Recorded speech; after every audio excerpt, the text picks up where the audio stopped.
Hello and welcome to Scan the World, a platform where you can upload videos or photos to create interactive 3D models. In this tutorial, I will show you how to convert this room into an interactive 3D model as a furniture showroom display. Viewers can go in, explore the interior design, and get an idea of how products fit together.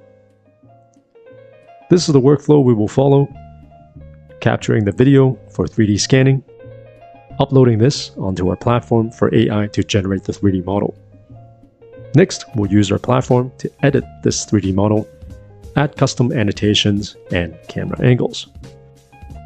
These are all done within the same browser platform. Once we're done, I'll show you how to deploy and share this 3D model with a URL or iframe onto your website. Our platform also has a Shopify app that integrates these 3D models with your product page, and I'll show you how to do that as well.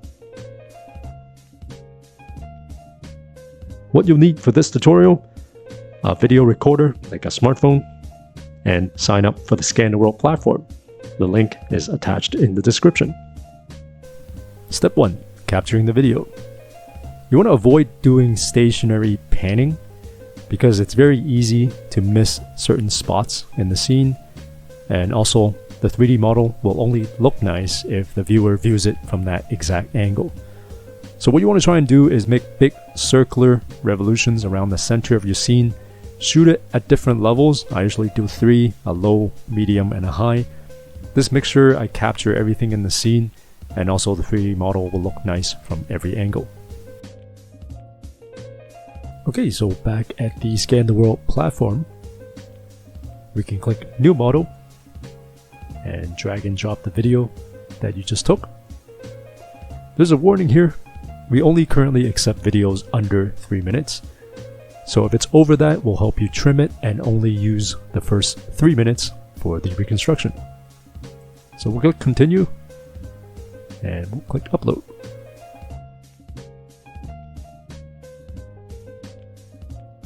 It takes about half an hour to 40 minutes to finish processing the 3D model.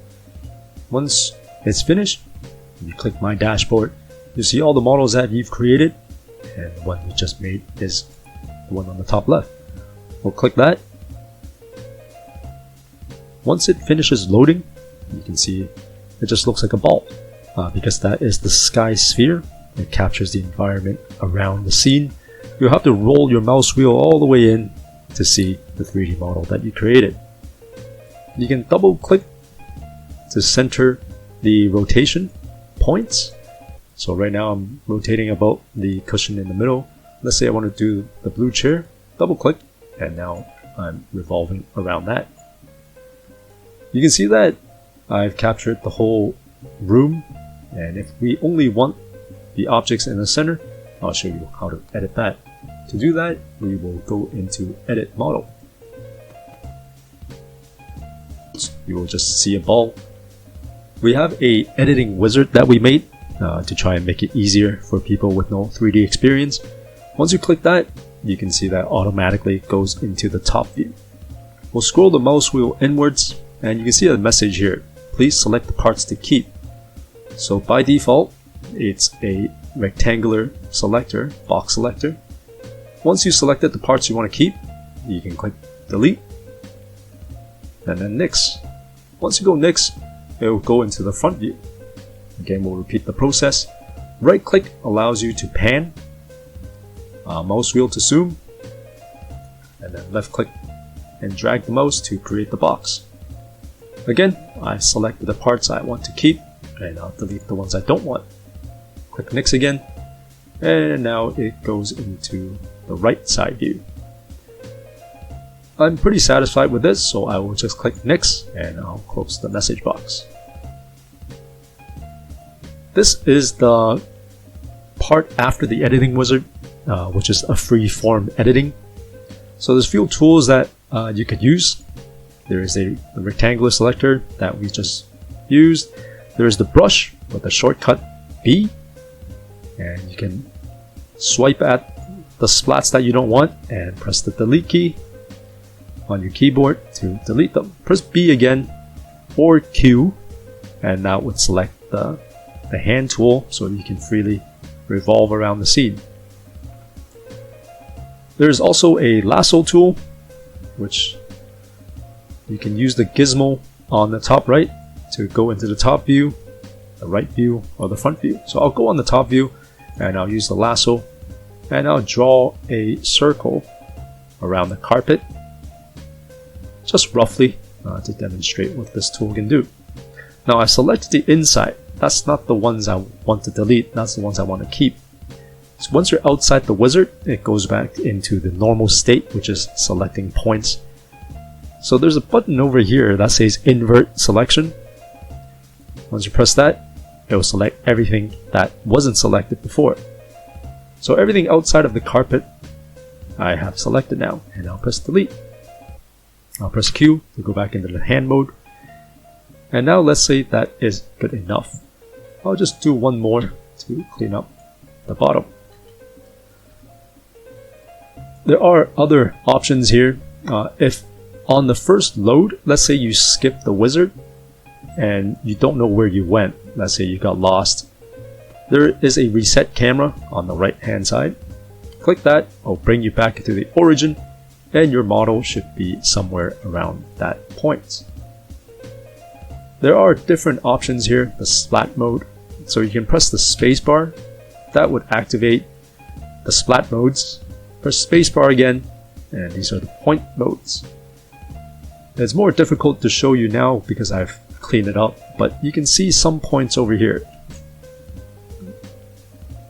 These ones I've highlighted the little vertex, the points, and I can delete them, but sometimes it's a bit more difficult to find. So it's easier to go into the splat mode with the spacebar and highlighting the big splats that you want to get rid of. It's much easier to do it this way than go hunting for little points. I'm not going to go any further cleaning this up. I'll further show you what all these other ones mean. So let me go into the side view and press spacebar to go into the point mode, and I'll use the lasso to, let's say, select this chair. For instance, if you want to edit something but a splat is in your way, you can select it like what I just did here, and there's a lock key here. You can shortcut is H, and once you've locked it or hidden it, then it's no longer in view and you can work on things freely without it coming in your way. So it does take a bit to get used to, but the controls are quite straightforward. If you want to unlock the objects that you've hidden, you can either press the unlock the padlock key over here, or you can press U, and you will reveal everything. And if you want to deselect what you have selected, press R and just select empty space and it will deselect it. You can expand the menu down here. These are more advanced options, or options that you don't usually use. There's a translate, which moves your object relative to the origin, which shouldn't be needed, but if you do, that's how you do it. Rotate. Sometimes if you shot your video, let's say in portrait mode, the model may be rotated 90 degrees, so you can use the gizmo in the rotate mode to move it. And of course the last one is the scale, and it always scales uniformly. And if you want to scale it to the dimension, these major squares are 1 meter and the minor ones are 10 centimeters. I'll close the scale. Color, we have these here because you can adjust the background or the object, and the view option, this is the background, so see which one you like, but this is only valid for this viewer. And to use this, let me turn off the grid and bounds, and this is to use for rendering. Let me go more in depth into here. there is a timeline at the bottom which controls the animation. So it's very straightforward. I will center my camera by double clicking in the center, and I'll add a keyframe. So you see a yellow diamond appears, and I'll drag it to, let's say, the 60th frame. And now I would roll my camera in, and let's say I want to focus on this red chair, and I'll press another plus sign to add another keyframe. Now when I bring the timeline back to 0, press play, it will play this animation, and I will slowly use the remainder of the time to go back to the original position, or you can add another one. So I'll just add another one just for demonstration. Like that. At frame 100, I will click plus on the blue chair. So now drag it back, press play. This is the animation it will generate.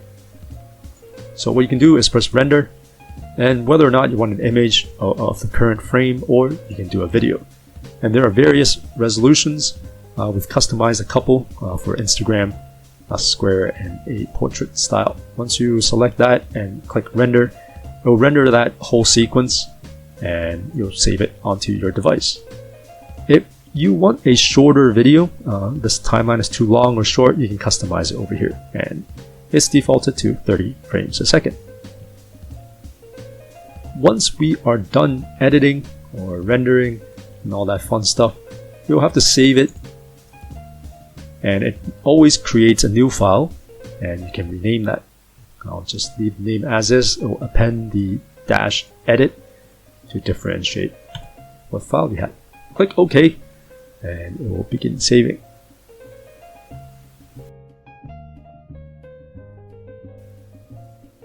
Back on my dashboard on the Scan the World platform, your newly edited model is on the top left. Let's go ahead and click that. When it first loads, there is a default camera view. Some of yours may be offsetted. So I'll show you how to change that. We'll click the sandwich menu, and at the bottom you'll see set thumbnail, which is the default picture you saw on the dashboard. So we'll go ahead and set the thumbnail, and it'll take a picture of your current view and use that as the thumbnail. Default camera view, that is the view that you want users to see when it first loads. So please take note, the center where the camera focuses is also captured. So I'll set the default camera. So whenever users first see the model, this is how they would start interacting with it. Next, I'll show you the viewer setting. This changes the background color to your liking. And then there is the display base. Sometimes you may have a product that you don't want users to see the bottom of. So go into display base, and I'll click add new display base. And then I'll click this new display base. Now I can start editing this with the translate, the rotation, and also the scale. I can also change the color of it based to match my product. So this is how you add the display base to prevent users from seeing the bottom of your model. But I'm not going to add one, so I'll remove that, delete, go back out. And now I'll talk about the camera view and annotation. You can add them via the sidebar, but the better way is to use the mouse click or a tap if you're on a mobile. Tap the object and you'll see a menu will pop up. You can either add a camera or add annotation. I'll do the annotation first, and I'll just type something simple. The description can take in URLs as well. So if you have a product URL that you want this scene to lead to, you can type in the URL, and you can also drag and drop an image, or click this and it will search for one from your device. Set camera view. This one is whenever users tap on the annotation, the camera will zoom into this view. So if the annotation is about the blue chair, of course I want the camera to focus on the blue chair. I'll click the green check mark, And you see how this icon turns green. So I'll press OK to show you how it works. So let's say your user is looking at your scene and they want to see the blue chair. They'll tap the annotation, camera will automatically zoom to that focus. And of course they can click the link and it'll take them away to the link you want them to go to. If you have a camera view that you don't want an annotation attached to, then you can again tap on the model, click add camera, and then this part is the same thing. Then you can click the little pen to edit the camera view name, and then green check mark. So whenever users looking at your model, they can use the camera tab and cycle through the number of views that you have, or they can use the annotation tab, and then this will cycle through all the annotations you have. Right now I only have one annotation.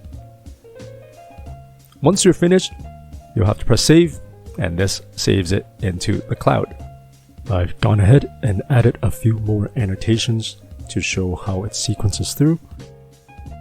So you click that, and as you cycle through all the annotations from the arrow button at the bottom, then it'll take you through all the points of interest, or you can click the sidebar to see the list of annotations. You can also separate them via layers. So right now everything is on the new layer, and let me zoom out to show you. So these are all the annotations on the current layer, and if I create a new layer, you can also rename it with the pen, and then if I click cushions only, then you can see how all the annotations are now on the separate layer. So if you have a complex scene that you want to separate the objects, annotations, and camera views, you can do that via the layers tab. Something I forgot to mention is the annotation icons. So if you click the sandwich button again in the viewer settings, there's an annotation marker setting which you can change to different shapes and whether or not you like the strobe effect, and that just makes the annotations pulsate when it's static. Next, I'll talk about the edit item. This changes the name of your 3D model and the description, and whether or not you want to public this 3D model to be shown on the Explore page for other users to look at.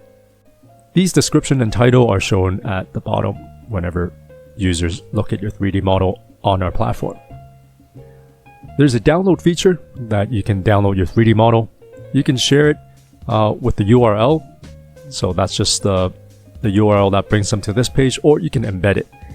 There is a quota limit for the embed.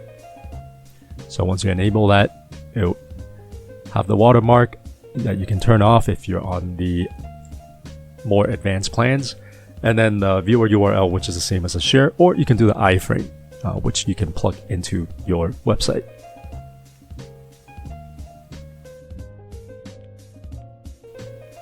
You can follow the same procedure to create a 3D model of a single product.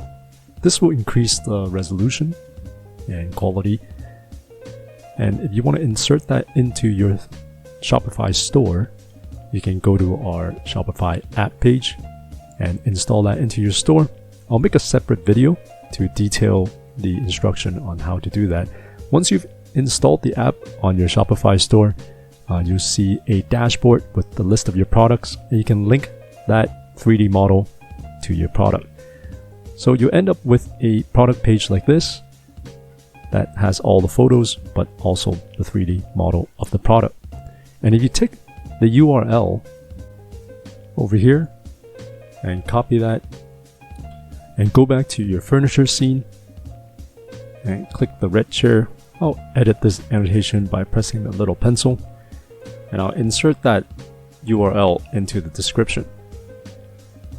And once you press OK, as the users are viewing your scene, if they want to take a look at the red chair, they can tap it and it'll bring them to your Shopify product page. That way they can see the price and for the description and add it to their cart and check out. One way you could use this is create a Shopify product of a furniture studio and then linking that 3D model to this product. You'll end up having a product page with a 3D furniture showroom showing a collection of your products in a showroom setting. And then I've added a picture to the annotation. And if you don't use Shopify, then you can also add the product model from the Scan the World platform. When you click share, you can take this URL and plug it back into the annotation with the copy icon. But if you do use Shopify, then of course, just like before, you can paste your product link into the annotation. So when users click that, they'll end up on your product page to give them a chance to add to cart and check out. This concludes the tutorial. Thank you for watching. I'll attach the Shopify app link onto the description as well as the tutorial video to show you how to set up the Shopify app. Thank you very much.